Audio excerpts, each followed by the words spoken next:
Então, assim, agradeço demais, tá bom, a atenção de vocês e,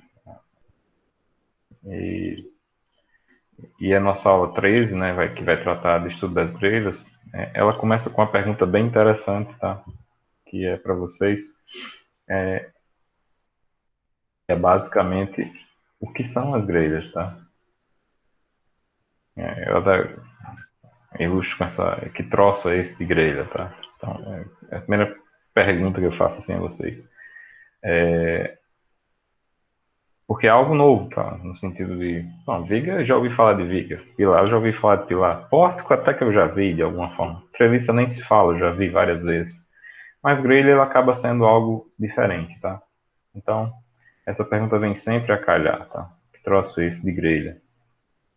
E se algum de vocês tiver alguma ideia, pode trazer, tá? Pode ficar à vontade para falar, tá bom? A princípio, eu vou dizer que não tem nada a ver com churrasco, tá? É a primeira indução que a gente sempre faz. E pensar na grelha do churrasco, né? Quando você gosta de comer uma carninha apoiada, apoiada no calor, tá? Mas, de certa forma, ela também tem uma certa correlação, tá? A grelha, pessoal, acaba sendo um tipo de estrutura, tá?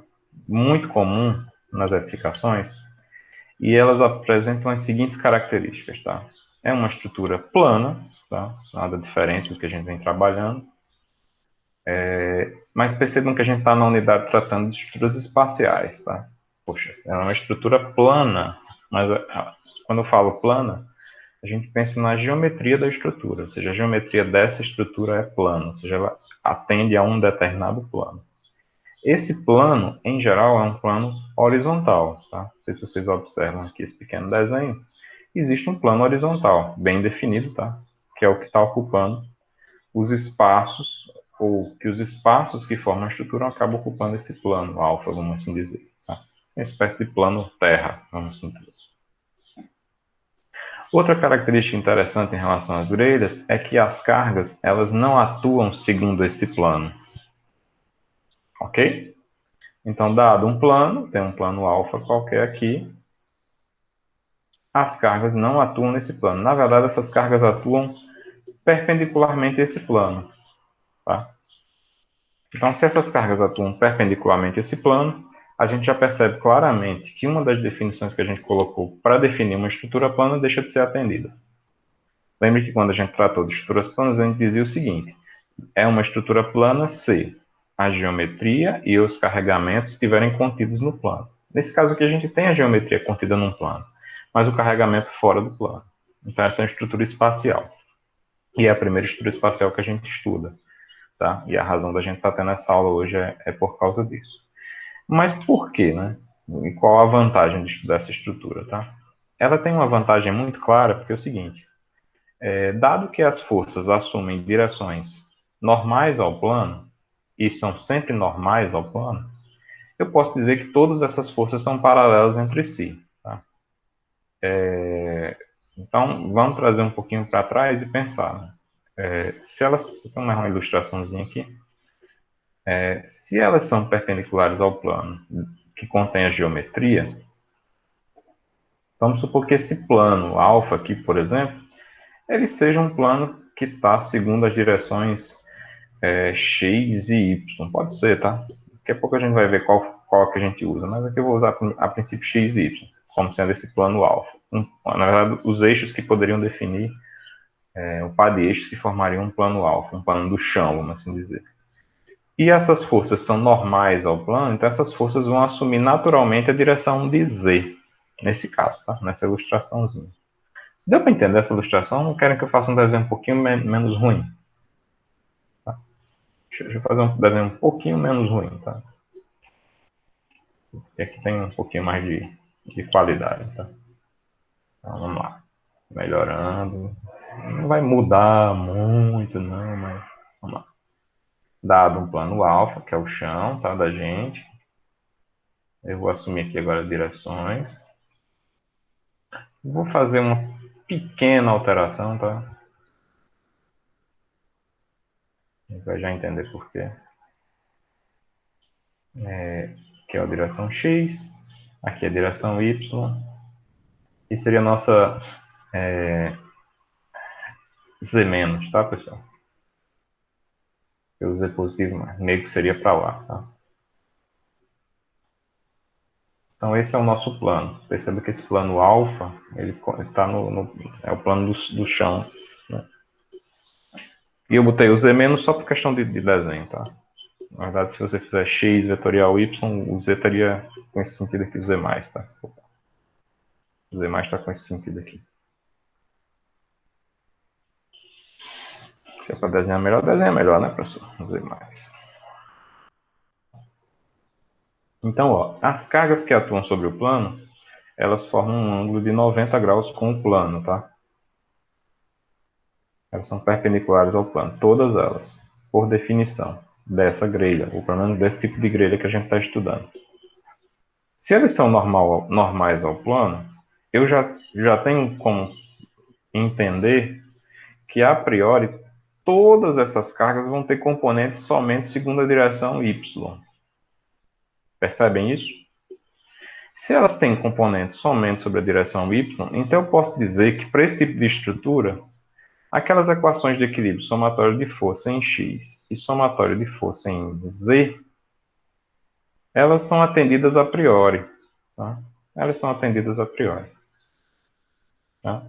Então, se elas são atendidas a priori, eu não preciso considerar. Outra coisa relevante, também importante citar, se todas essas forças são paralelas ao eixo y, qual é a capacidade que essas forças têm de provocar momento em torno do eixo y?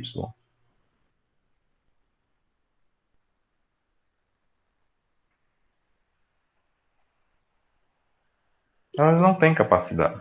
Tá? Então, pensa o seguinte, qualquer força, ou qualquer força, a força que toma qualquer direção, ela nunca vai conseguir gerar momento em relação a essa direção. Tá? Por quê? Porque a distância dela para girar, fazer momento em torno desse eixo é zero, porque ela é paralela. Tá? Então não é possível provocar momento em torno do eixo y. Então essas três equações aqui, que eu acabei de ilustrar abaixo, tá? A gente diz que elas são atendidas a priori. Tá? Ou seja, só a definição da estrutura a definição da estrutura, a definição formal, né?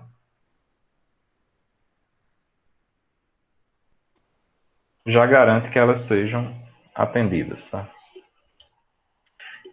Isso vai trazer para a gente uma vantagem bem interessante, porque num problema tridimensional a gente sabe que são 6 equações de equilíbrio. E se eu disser para vocês que 3 delas já são atendidas a priori, então na verdade eu só vou ter 3 equações com incógnitas. 3 equações com incógnitas verdadeiras. E essa é a grande vantagem, tá? Onde a gente vê as grelhas, tá? Olha que legal. A gente vai ver as grelhas nos pavimentos das estruturas. Ó. Onde a gente está vendo? Deixa eu mudar aqui a cor, que essa cor é bem feliz em relação ao desenho. Tá uma cor aqui mais diferente, tá? Ó, eu vejo uma grelha num pavimento. A laje de um pavimento é uma grelha. Eu posso entender como uma grelha.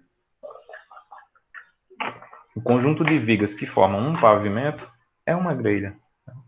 Então é um tipo de estrutura que é muito comum. Vamos ver alguns exemplos. Ó. Olhando aqui por baixo, né? Então, esse conjunto de vigas. Cadê minha caneta? Caneta sumiu. Acho que é. Aqui foi para o outro lado. Voltou. Então, assim, se você observar.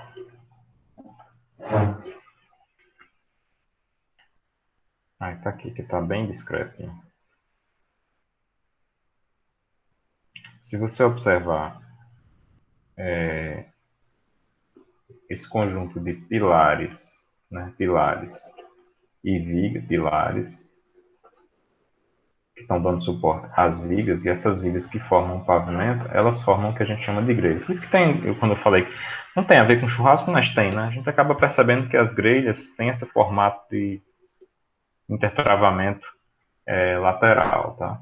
Então, esse conjunto de vigas, formam a grelha. É um conjunto de vigas que estão fazendo esse balanço maluco que eu estou falando aqui também. Ó. Também é uma grelha, tá? Um conjunto de grelhas. Se você observar, tem vigas nesse sentido, né? Principal. E tem vigas também no sentido secundário aqui. Então forma uma espécie de grelha. Ou grelha, tá? A depender de onde você mora. Eu uso grelha, tá? Mas você pode pegar, você vai estudar, ver vídeos de outros locais, você chama de grelha. Depende do qual local do país a gente está. Tá? Ó, as lajes, essas lajes que a gente observa muito em construções atualmente, lajes nervuradas, elas fazem uso das grelhas, tá? São elementos de grelha, tá? E os programas de computador, tá? São muito interessantes em relação a isso, né? Então, a partir deles a gente consegue, por meio do método dos elementos finitos, traçar bem claramente as grelhas que formam um pavimento da estrutura, tá? E esses modelos de grelhas são os modelos que a gente acaba usando para estudar os panos das lajes, os panos dos pavimentos das nossas edificações. Tá? São modelos de grelhas simples. Tá? Então, assim, sobre esse conjunto de forças, tá? A gente pensa sempre no seguinte: a gente está trabalhando com estruturas isostáticas, pelo menos por aqui, tá? Nessa nossa disciplina 1. Se as estruturas são isostáticas, eu já falei para vocês que o conjunto das forças, como estou anotando aqui, desde que o pano da grelha, o pavimento da grelha, seja esse plano XZ, né? Então estou adotando que isso aqui seja um plano XZ, todas as forças vão ter componentes apenas em Y, tá? Em função disso, eu posso dizer que todas as forças que existem nessa estrutura, elas vão ser escritas alguma coisa do tipo força vai ser igual a componente de força na direção de Y, então, uma coisa assim.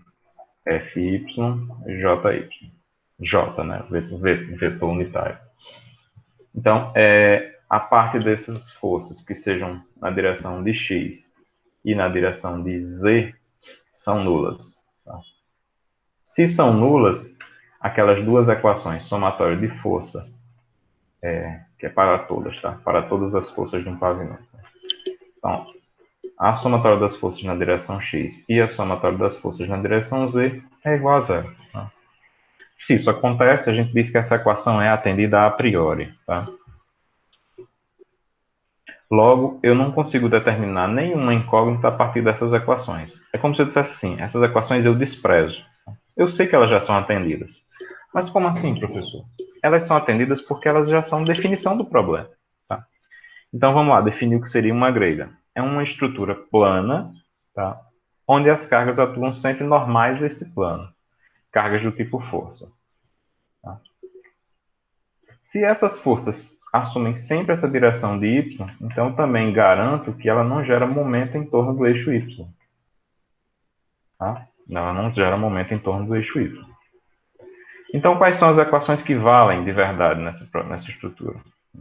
Para valer, as equações que determinam essa estrutura são somatório de força em y igual a zero. Por quê?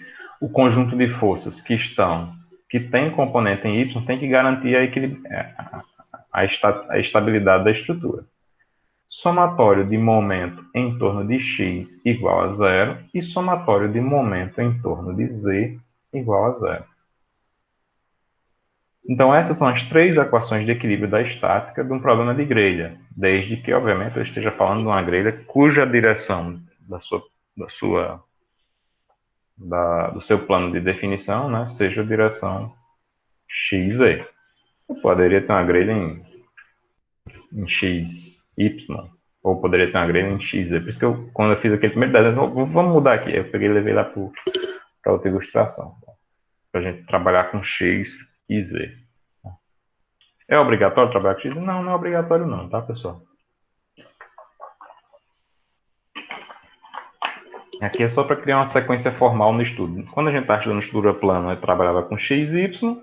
Quando eu estou trabalhando agora com estrutura tridimensional, eu vou trabalhar ela no plano com X e Y. E pode acontecer da minha grelha ser inclinada, né? Se a grelha for inclinada, ela não vai estar nem no X nem no Z, né? Obviamente ela vai estar num plano inclinado. E aí a gente tem que fazer uma consideração sobre esse plano inclinado. Então essas são as três equações de equilíbrio da estrutura.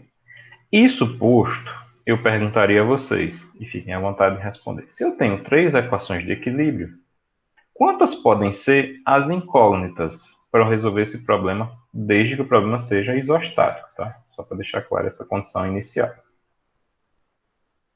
Quantas incógnitas eu posso ter no máximo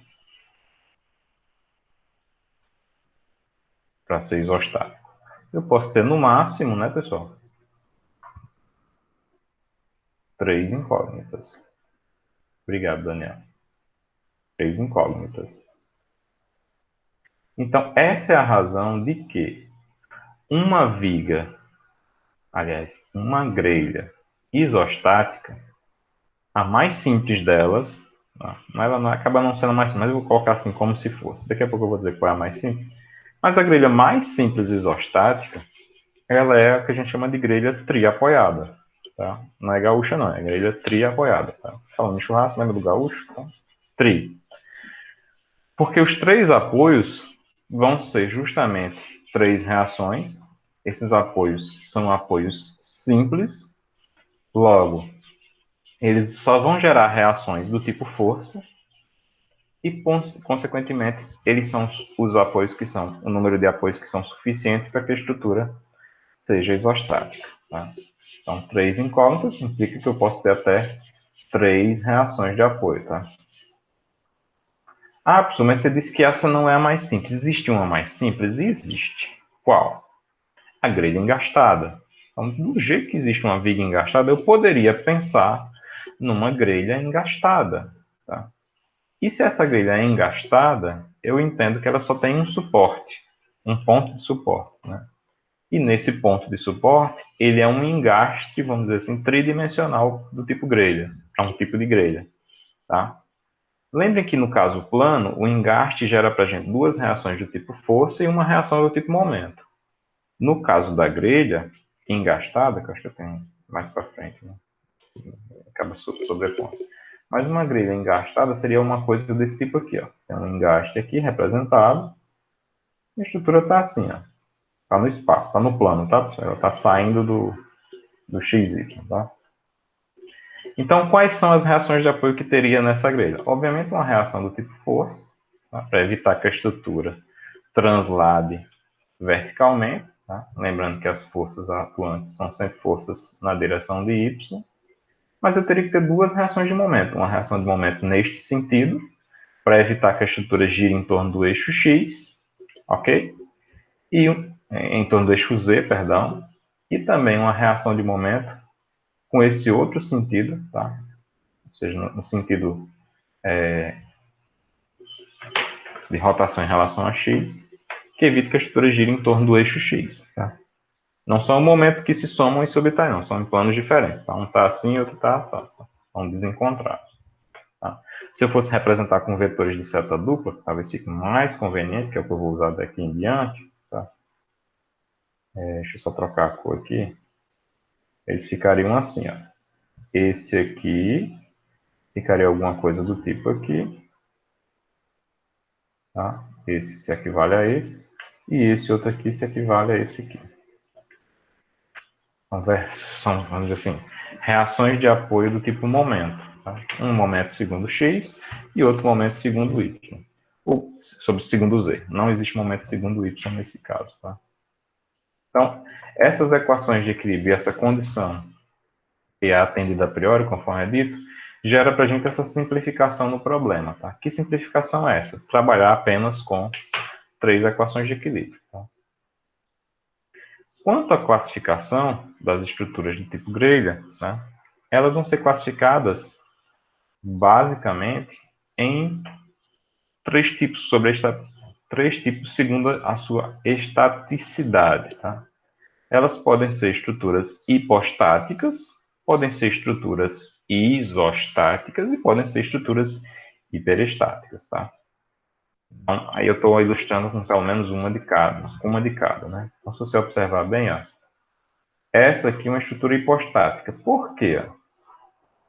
eu só coloquei dois apoios. E são até intencionalmente colocados nessa barrinha frontal, vamos assim dizer, tá? Para induzir vocês a pensar o seguinte: bem, se eu tiver um carregamento naquela barrinha lá de trás, ou seja, naquela viguinha lá atrás,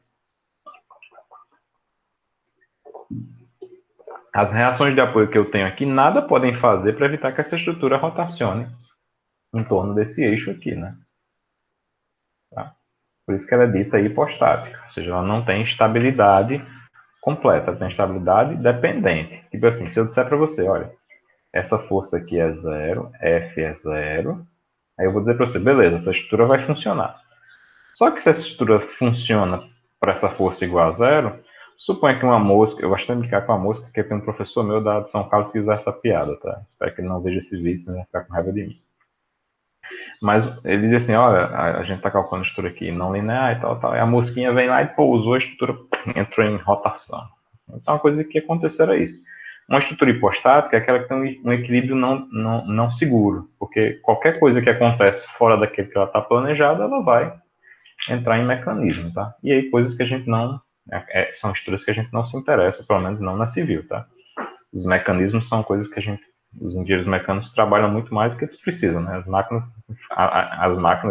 afinal, né, elas funcionam de forma dinâmica. Nossas estruturas são estáticas.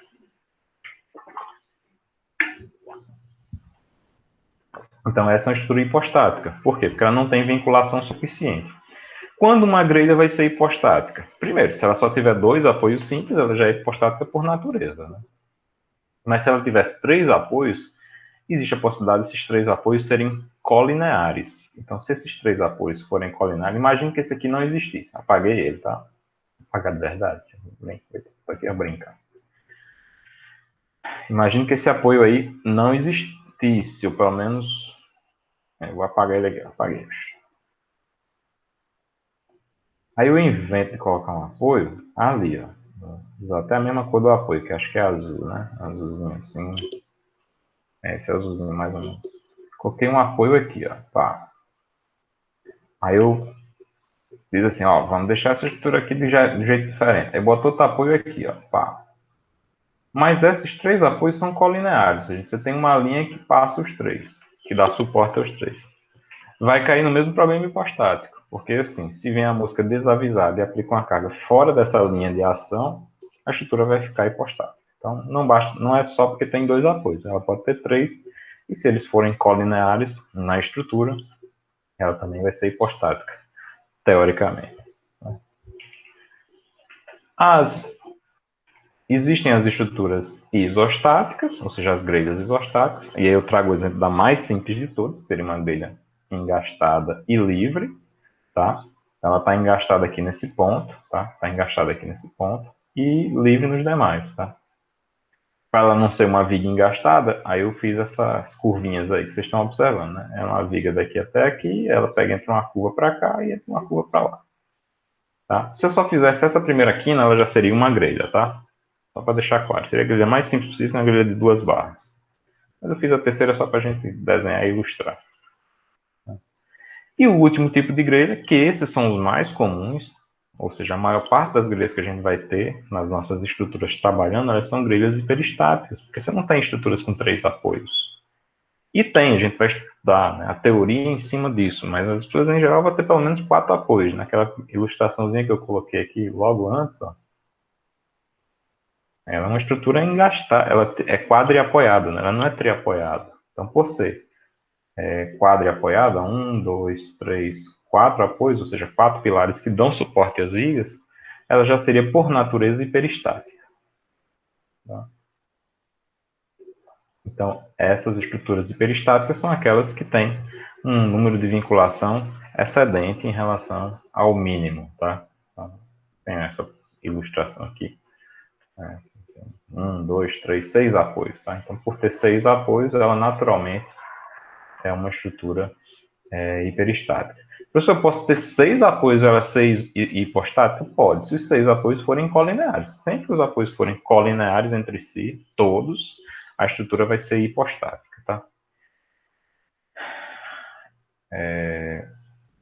Sobre a representação, né, dos apoios, não existe um formalismo tão grande quanto há para as estruturas planas, mas eu tenho adotado, tá, como uma referência, esse simbolismo simples de apoio simples sendo só um triângulo, tá?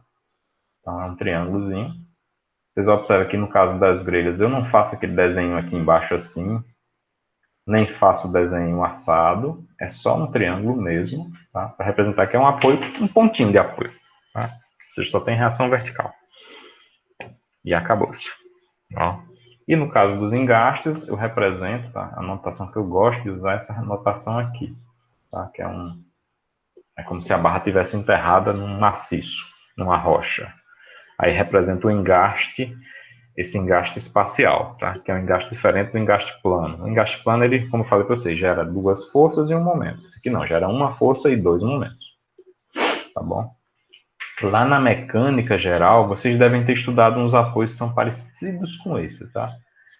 Como faz 10 anos que eu não dou mecânica geral, eu não lembro direito mais a nomenclatura, mas tem uns nomezinhos específicos, tá? Ele não chama de engaste, não. Ele chama isso aí de mancal, de não sei o que lá, mas deixa isso pra lá. Ele vai chamar de engaste espacial, ou engastamento, ou fixação da grelha.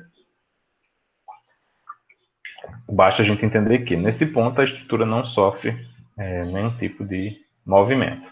Ela está irrestrita nessa posição. Tá? Quanto aos esforços, bem, antes de falar de sinais de esforço, vamos pensar quais são os esforços que vão estar atuando nessa estrutura, tá? Eu vou tomar a liberdade de ir de novo aqui, tá? Eu vou dar uma afastadinha e vou fazer um pequeno desenho só para a gente pensar. Gastei aqui a nossa grelha mais simples possível, tá? Para quem chegou depois, boa tarde, Marcos, né? Se mais alguém chegou, boa tarde. Então, assim, está engastado nesse ponto aqui. Essa estrutura está saindo do plano, né? Plano XY. Tá? Só vou deixar os planos aqui bem definidos. Então, aqui seria X, Y e Z, tá? Então, essa aqui é uma barra que é paralela a Z. Aí eu vou jogar uma carguinha aqui, ó. Só para ser uma carguinha de controle, uma carguinha P. Para a gente pensar sobre os esforços internos, tá? Então, quais são os esforços internos que vão estar atuando nas seções transversais dessas barras, tá? Então, se eu pegar aqui e cortar a estrutura num ponto qualquer, por exemplo aqui, pá, selecionei a estrutura aqui. Quais são os esforços internos que vão estar atuando sobre ela neste ponto? Esforço cortante? Sim ou não? Sim. Momento fletor? Sim ou não? Sim. Então, eu vou colocar esforço cortante. Sim. Esforço normal. Aliás, fazer a sequência que eu já estava fazendo. Momento fletor? Sim. Quais são os dois que faltam? Esforço normal e momento de torção. Esforço cortante, momento fletor, os dois principais. Esforço normal e momento de torção. Existe esforço normal nessa seção aqui? Porque o esforço normal só existiria se eu tivesse uma carga nessa direção aqui, ó. Que é a direção de Z. Para essa seção aqui, por exemplo. Eu não tenho, tá? Por definição, tá? Por definição da estrutura. Por definição da grelha. Compreende? Então, não há esforço normal. Momento de torção. Bem, aqui não, mas se você imaginar uma seção aqui, ó, a partir dessa curvinha aqui, ou seja, depois que eu dobrei, observe que isso aqui é uma espécie de cotovelo, tá? A carga está aplicada aqui, tá? Deixa eu afastar aqui. A carga está aplicada aqui, está fazendo esse movimento, gera esses esforços de flexão e de corte aqui, mas quando eu chegar aqui, ó, depois do cotovelo, quando eu girar aqui a curva, essa força que está fazendo aqui, ela além de estar provocando flexão, ela está provocando um momento de torção. Então, é na grelha que vai aparecer para a gente o nosso momento de torção. Então, ó, esse tipo de estrutura a gente vai trabalhar eminentemente ao cálculo dos três esforços. Desses três esforços. Esforço cortante, momento fletor e momento de torção. O esforço normal cai fora, na grelha. Professor, mas não tem esforço normal nunca na grelha? Eu jogo a pergunta de volta. Tem. Tem. Por quê? Porque a nossa grelha faz parte de um edifício, né? Vou voltar aqui, ó. Dar uma resinha aqui. A nossa grelha faz parte de um edifício. E esse edifício tem forças laterais sobre ele, tá? Não sei se vocês conseguem ver o desenho que eu fiz, mas tem uma força lateral sobre o edifício. Se tem força lateral sobre o edifício, então a grelha vai receber carga lateral. Essa força é o vento, é um terremoto, é alguma coisa, tá? Boa pergunta, Michael. Vou já para lá, tá? Então, assim, as grelhas também têm esforço normal. Só que para o nível que a gente está estudando agora, inicial, eu quero dizer para vocês o seguinte. Para as grelhas mais simples que a gente está tratando, as grelhas isostáticas, eu só vou tratar de esforços do tipo normal, esforço... Volta a fita. Só vai existir esforço do tipo cortante, momento fletor e momento de torção. O esforço normal vai ser nulo. Por quê? Porque eu não estou jogando carga segundo a direção do plano da grelha. Eu só estou jogando carga normal do plano da grelha. Logo, essa carga normal do plano da grelha não gera esforço normal. É interessante, né? Ela é normal ao plano e não vai gerar esforço normal. Por quê? Se a carga é normal ao plano, as seções transversais também são. E se a seção transversal é paralela ao esforço, ela não gera esforço normal. É um pouco de física básica, com matemática básica, principalmente resistência dos materiais. Aí o Michael fez uma pergunta interessante. Na prática, como combater o momento de torção? Boa pergunta. A boa pergunta a gente gera sempre uma resposta de volta.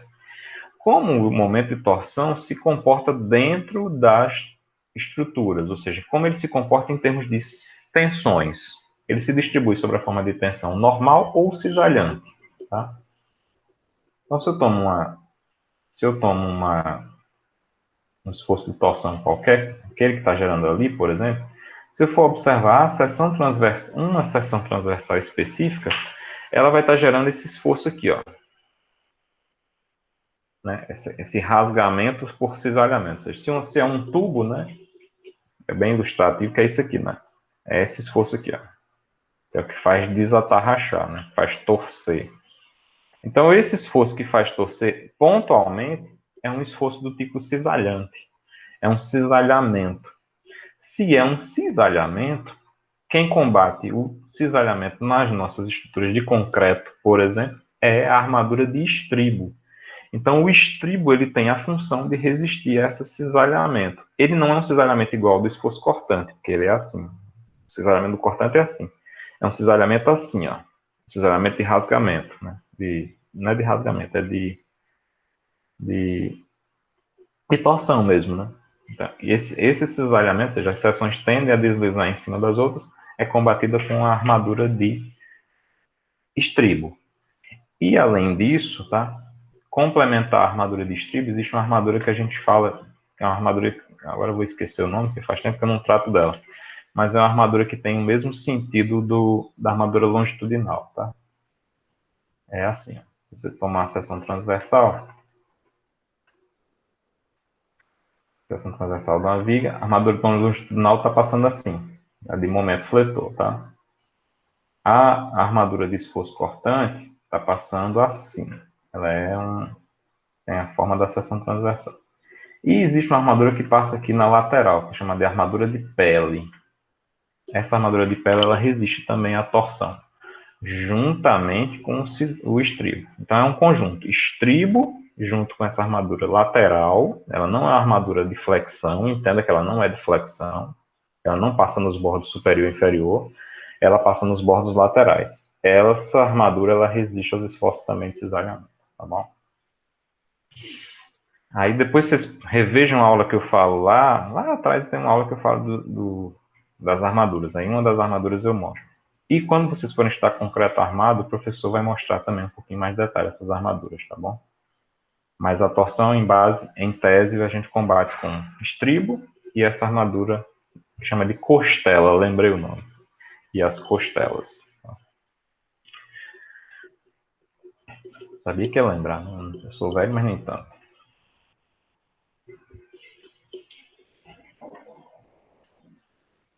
Então, se eu tenho esses esforços, a gente vai ter que tratar sobre os sinais dele, tá? Sinais do esforço cortante, momento vetor e do momento de torção.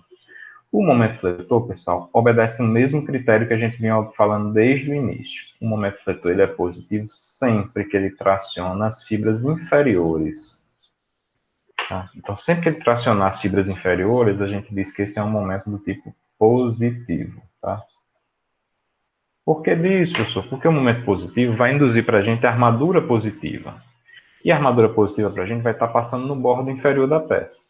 Quando o momento for negativo, ele vai induzir para a gente a armadura negativa, que é aquela armadura que está passando no bordo superior da peça. Então, o sinal do momento já indica onde a gente vai jogar a armadura concreto armado, né? Para o concreto armado. Força cortante, a mesma definição que a gente já tinha criado anteriormente, tá? Ela é positiva sempre que a esquerda da seção for para cima e a direita for para baixo. Então, a esquerda da seção, a direita. Esse é um esforço cortante positivo. No momento que eu estou positivo. O negativo é só inverter, tá? Então, vou fazer aqui do lado. Daqui a pouco eu faço. E o momento de torção, quando ele é positivo. Aí a gente traz para ajudar na definição a analogia ao esforço normal, tá? Como é essa analogia? Você faz lá a representação do momento de torção, que é um vetor de seta dupla, tá? Vetor de seta dupla. Vocês já devem ter visto essa notação. Se não viram, eu já falei pelo menos uma vez aqui no passado, em todas as aulas. Em um momento ou outro eu falei sobre isso. Então, esse torsor vai ser positivo sempre que o vetor de seta dupla tiver analogamente a um esforço de tração. Analogamente, porque isso não é tração. Isso é uma torção. Só que se o vetor estiver saindo das seções, a gente diz que é uma torção positiva. Tá? Então, isso aqui é uma torção positiva. Ou seja, o vetor, que representa o suporte a essa torção, sai da seção. Ou seja, ela se afasta da seção. Ou seja, o polegar está indo contrariamente à seção. Quando vão ser negativos? Eu vou desenhar todos aqui do lado, que é bom para a gente lembrar. Né? Então, o momento vai ser negativo quando comprimir o bordo inferior. O cortante vai ser negativo quando ele tiver orientação à esquerda da seção para baixo e à direita da seção para cima.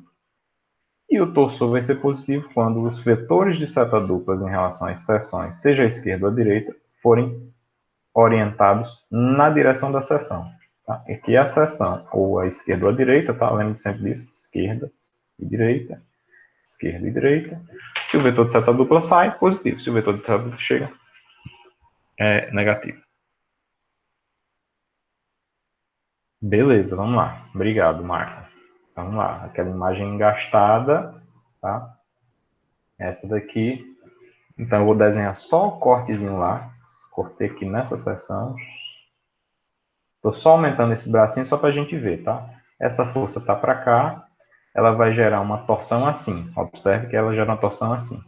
Então, se eu for representar ela aqui, ela vai ser assim, ó. Tá? Porque ela está girando nesse sentido. Aí ela está se afastando da seção transversal. Observe que a seção está aqui, ela está se afastando da seção. Logo, isso aqui seria um torsor positivo. Tá bom? Nesse caso, tá bom? Se a força fosse para cima, né? Se fosse assim, se o P fosse para lá, aqui do P barra, o P barra chegaria assim, geraria uma torção. Deixa eu botar outra cor e confunde, né? Eu torsor positivo. Vou botar uma outra cor aqui assim. Petil. Então, o petil aqui, ele geraria um torsor assim, ó. Aí esse torsor aqui seria negativo. Tá? Esse aqui gera esse positivo e esse aqui gera esse negativo. Ok? É bem simplesinho de ver, tá? Existe um problema? Atendeu, Maicon? Foi suficiente? Deu para entender?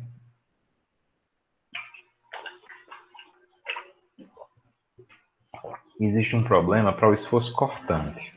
Tá? Qual é o problema do esforço cortante?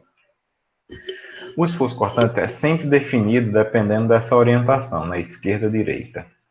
E aí é onde o bicho pega. Tá? Porque a esquerda e a direita são definições bem diferentes para uma pessoa e para outra nesse caso. Vamos ver aqui. Ó. eu estou aqui dentro, tá? E eu estou observando essa estrutura a partir desse universo, tá? Então eu posso dizer que essa força aqui está à direita da seção. Concordam comigo? Essa força está à direita desta seção. Só que o Maicon poderia estar aqui. Deixa eu só diminuir o desenho. Deixa eu redesenhar aqui para não ficar tanta coisa suja, né? Mesmo desenho, tá? Gaste aqui. A força está aqui. Aí o Raimundo está aqui. Eu estou observando a estrutura a partir desse horizonte, tá? Então fiz uma seção aqui, ó, de corte. Aí eu digo para você que essa força P está à esquerda ou à direita dessa seção. Se eu estou olhando a estrutura para cá, ó. Ela está à direita da seção. Só que o Maicon está aqui, ou a Victoria. Victoria está aqui. Ou a Maria Clara. Maria Clara está aqui desse lado. E ela observa segundo esse horizonte. E ela vai dizer para mim, olha, Raimundo, eu tenho a certeza absoluta que essa carga está à esquerda da seção. E como o cortante depende dessa definição, para Raimundo vai dar positivo para um lado e para Maria Clara vai dar positivo para o outro. Ou vai dar positivo para Daniel para o outro. Entendeu? E esse é um problema do esforço cortante. Tá? Tem como resolver esse problema? Assim, de forma definitiva e universal, não. Tá? Isso vai ser muito comum, você vai fazer, fazer as questões, aí você fez aí lá. O momento que o torçor não tem problema, porque a definição dele é sempre mais simples. Por exemplo, tração no bordo inferior. O bordo inferior é inferior para todo mundo. Eu estou aqui, ou eu estou aqui, o bordo inferior continua sendo de baixo. Chegar na seção continua sendo assim. Ou sair da seção continua sendo assado. O corte não. O corte depende dessa definição, de esquerda a direita. Aí o bicho pega. Tá? E só vale isso para o esforço cortante, tá bom? Como resolver o problema? Eu tenho duas teorias. Não resolve. Fica à vontade. Cada um observa a sua estrutura como você quiser. Na vida sua, você vê as coisas do jeito que você quer. Hoje a sociedade é tão assim, né? Você enxerga do jeito que você quer. Se você é muito da esquerda, você vê a esquerda. Se você é muito da direita, você vê a direita. Então pronto. Se você é de esquerda, você vê como esquerda. Se você é de direita, você vê como é direita. E todos são felizes, tá? Nesse caso aqui, ninguém vai morrer. Porque o que acontece? O esforço cortante também é um esforço onde não interessa muito o sinal. O que interessa é mais a magnitude.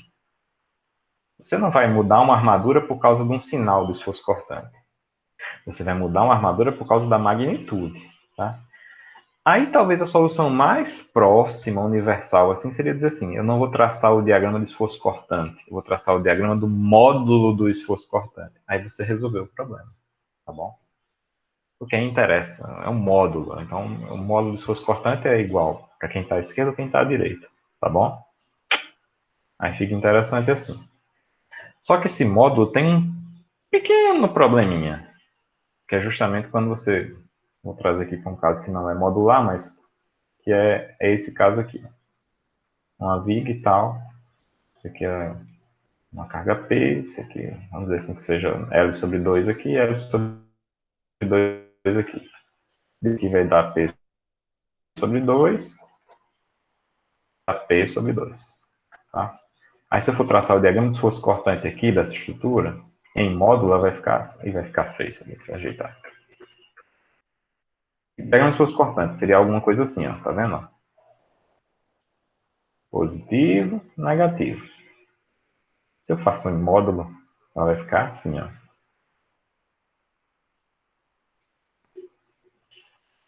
É P sobre 2. Tanto faz, é em módulo, é o módulo do esforço cortante. Aí você perde a notação de mudança de curvatura, ou seja, mudança de posição. Aí é onde tem um pequeno problema. E por isso que eu digo, não existe uma solução universal. A mais universal de todas seria essa, não traçar o esforço cortante com sinal, mas traçar com ele em módulo. Mas se eu traço com ele em módulo, eu vou perder essas posições onde há uma transferência, ou seja, mudança de sinal de esforço. Tá bom?